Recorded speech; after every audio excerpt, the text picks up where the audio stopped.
शिवहर, गोपालगंज, पाटलिपुत्रा, महाराजगंज, मुजफ्फरपुर, मधुबनी, जहानाबाद, काराकाट और वाल्मीकि नगर या मोतिहारी में से एक बिहार में तो बहुत ही एक भूचाल आ चुका है और AIMIM पार्टी जो कि असदुद्दीन ओवैसी साहब उसके राष्ट्रीय अध्यक्ष है, उन्होंने फैसला किया है कि बिहार में 9 सीटों पर चुनाव लड़ने का। जैसे कि जनरल सेक्रेटरी बिहार के उन्होंने ऐलान किया, आप लोगों ने नाम सुना कि कहाँ कहाँ से वो लड़ेंगे। तो एक ये बिहार की राजनीति के लिए बहुत ही एक बड़ा कदम है और भूचाल बोल सकते हैं, क्योंकि इनका आरोप है कि मैंने इंडिया गठबंधन से गठबंधन करने की कोशिश की, बहुत ज़्यादा कोशिश किया कि किसी तरीके से मोदी को हराने में हम लोग कामयाब हो सके, बट ये लोग हमें लेने से इनकार कर दिया और गठबंधन में शामिल करने से। और जिनके पास एक सांसद नहीं है, एक विधायक नहीं है, उनको ये गठबंधन में शामिल कर लिया। जैसे मुकेश सहनी, वो मल्लाहों की पार्टी सहनी जो कि अपने लोगों के लिए राजनीति करते हैं, तो उनके पास एक विधायक नहीं है, एक सांसद तो दूर की बात, उनको शामिल कर लिया। और ये राष्ट्रीय लेवल की पार्टी बनती हुई देखने को आपको मिलेंगे और उभरता हुआ पूरे देश में जो कि AIMIM पार्टी।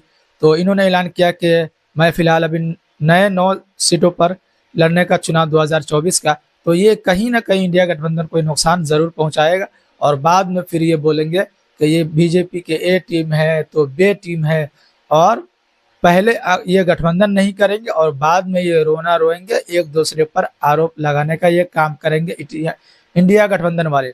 और इसमें इन्होंने ज़्यादा फोकस किया RJD पर, क्योंकि जो जनरल सेक्रेटरी साहब है उन्होंने कहा कि मैंने लालू प्रसाद से भी बात करने की कोशिश किया RJD के, ताकि वोट का बंटवारा ना हो सके, लेकिन मोहर जो है वो सही जगह नहीं लगा और किसी कारण जो कि हम लोगों का गठबंधन नहीं हुआ।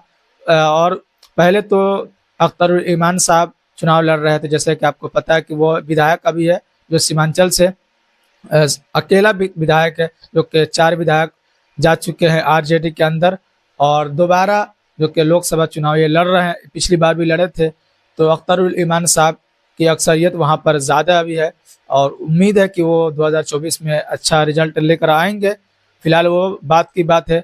और सबसे दिलचस्प वाली बात यह है कि इंडिया गठबंधन के लिए जहाँ जहाँ से ये लड़ेंगे वहाँ बहुत नुकसान हो सकता है कि भाजपा का सीट निकल भी जाए। जाहिर सी बात है जहाँ बंटवारा होगा, जैसे पवन सिंह के लिए भी एक बहुत ही मुसीबत खड़ी कर दिया जो कि AIMIM ने, और वहाँ पर एक महिला प्रत्याशी को इन्होंने टिकट देने का काम किया।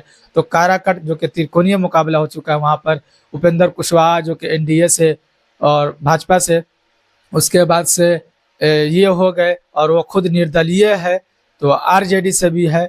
तो वहाँ पर देखिए क्या होता है। और काराकट में दिलचस्प हो गया और शिवहर लोकसभा से भी दिलचस्प हो गया।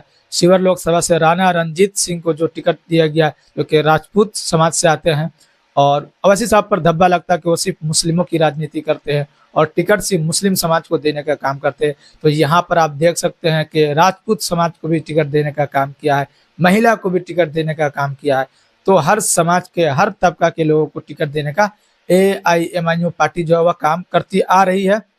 और अभी आपके सामने उदाहरण है, जैसे शिवहर लोकसभा में भी त्रिकोणीय हो सकता है मुकाबला, राणा रणजीत सिंह को टिकट दिया गया है। और उसके बाद से NDA से अगर बात करते हैं तो लवली आनंद है शिवहर लोकसभा से। उसके बाद से RJD इंडिया गठबंधन से जो कि RJD का उम्मीदवार है रितु जायसवाल। तो जाहिर सी बात है ये जो शिवहर लोकसभा ये मुस्लिम का यहाँ सीट माना जाता है, यहाँ प्रभाव माना जाता है। लगभग 5 लाख के करीब यहाँ मुस्लिम वोटर्स माने जाते हैं। और अगर कन्वर्ट होगी राणा रणजीत सिंह के पक्ष में जो कि मुस्लिम वोट है, और अगर 30 से 40% भी अगर उसके पास चला गया AIMIM के पास, तो फिर RJD को सीट निकलने यहाँ से बहुत मुश्किल वाली बात हो जाएगी। हो सकता है कि NDA का सीट निकल जाए, क्योंकि वोटों का बंटवारा यहाँ पर होगा। और ये कारण ये रीज़न इसलिए हुआ क्योंकि गठबंधन नहीं हुआ। अगर गठबंधन होता था सबका वोट जो है एक जगह जाता। तो मुझे ये समझ में बात नहीं आती है कि ये लोग कैसे बोलते हैं कि हमको मोदी को हराना है, गठबंधन करना है तो सबसे गठबंधन कर लेते, जिसके पास कोई सांसद नहीं है, विधायक नहीं है, जिसके पास कोई पार्टी का अस्तित्व नहीं है, पार्टी का कोई अस्तित्व नहीं है, एक कॉरपोरेटर नहीं है, और जिसके पास सब कुछ है, सांसद है, विधायक है, कॉरपोरेटर है, हर मान सम्मान है पार्टी लेवल में, हर जगह उनके पास कार्यकर्ता है, हर स्टेट में कार्यकर्ता है, उससे गठबंधन करने में आप लोग इतना गुरेज क्यों करते हैं, इतना परहेज क्यों करते हैं? कहीं ना कहीं आप लोग ये नहीं चाहते कि मोदी हार जाए। मोदी को आप लोग हराना नहीं चाहते, आप लोग अपना अस्तित्व बचाना चाहते हैं। हाँ, कि मेरा जो है